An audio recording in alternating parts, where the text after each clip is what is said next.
8h10, le journal des sports avec vous, mon cher Jules Boscherini. Rebonjour. Rebonjour, mon cher Maxime. On va commencer avec le rugby sur Sud Radio, évidemment, la radio du rugby.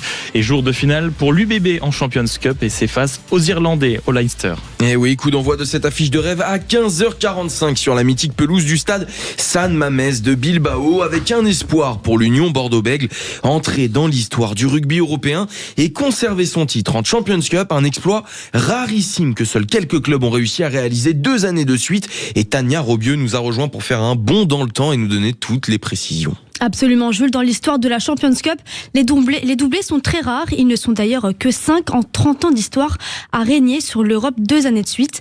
Les premiers à réussir cet exploit, ce sont les Anglais de Leicester Tigers. 2 titres consécutifs remportés en 2001 puis 2002. Et ensuite, c'est au tour de l'adversaire de l'UBB, le Leinster, de faire la même chose 10 ans plus tard avec ses 2 victoires en 2011 et en 2012. Ouais, et puis il y a quand même un club qui a vraiment marqué l'histoire de la compétition et il est français. Oui, exactement. Et je sais que ça va vous faire plaisir puisque c'est le Rugby Club Toulonnais. Les Varois vont même plus loin avec un triplé historique entre 2013 et 2015. Une performance unique qui n'a jamais été égalée puisque seulement 2 autres clubs signeront un doublé. Les Anglais des Saracens en 2016 et 2017.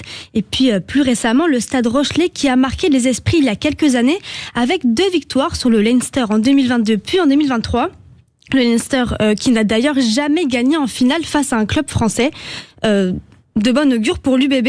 En tout cas, Bordeaux-Bègles rêve à son tour de rejoindre ce cercle très fermé. Merci beaucoup Tania Robieux pour toutes ces précisions et on espère évidemment que l'UBB va rentrer dans l'histoire et pour cela, certains unionistes auront un supplément de motivation. C'est le cas de Maxime Lucu puisque cette finale se joue au Pays Basque et 5 joueurs sont natifs de la région.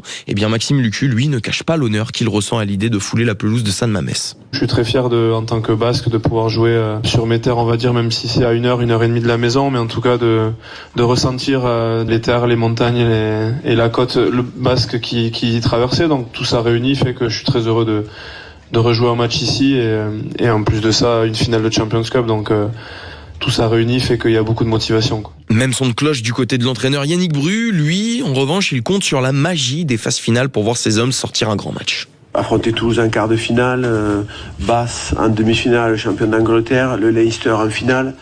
C'est vraiment cette dimension passerelle entre le rugby international, le rugby de pays et le rugby des meilleurs clubs qui ne peuvent s'affronter que dans cette compétition. Je pense que les joueurs en prennent conscience maintenant. Toute sa magie naît au démarrage des phases finales et en ce sens-là, elle est pas égalable. Et Leinster Union Bordeaux-Bègles, c'est à 15h45 en direct sur Sud Radio, la radio du rugby, avec François Trio et Daniel Herrero aux commentaires. Et on leur souhaite bien évidemment de gagner cette 2e étoile. Et hier soir, il y avait aussi un club français qui disputait une finale européenne importante. C'était le MHR. Ouais, c'était en Challenge Cup et ça s'est très bien passé pour Montpellier. Victoire sans conteste face à la province nord-irlandaise de l'Ulster, 59-26. C'est le 3e succès dans la compétition pour le MHR qui lance parfaitement sa fin de saison. Et puis, il y a aussi, bien sûr, ce sujet avec du football à présent. Il a aussi un club à la fête, c'est le RC Lens qui a remporté hier la première Coupe de France de toute son histoire après sa victoire contre Nice. Ouais, 120 ans qu'ils attendaient cela, les Lensois. C'est désormais chose faite et la Coupe de France leur appartient. Une victoire solide 3-1 en finale face à l'OGC Nice pour le vice-champion de France, grâce notamment à un homme, Florian Thauvin, buteur, passeur décisif et homme du match. Il a été dans tous les bons coups, c'est même lui qui ouvre le score à l'issue d'une contre-attaque éclair, but qu'on va revivre avec les commentaires de nos confrères de France TV Sport. Et attention à Mathieu Hudol qui déboule côté gauche. Le centre en retrait avec Thauvin. Voilà le but du champion du monde. Et coup dur en revanche pour Nice qui n'a plus que son barrage face à Saint-Etienne pour espérer se maintenir en Ligue 1 et sauver sa saison.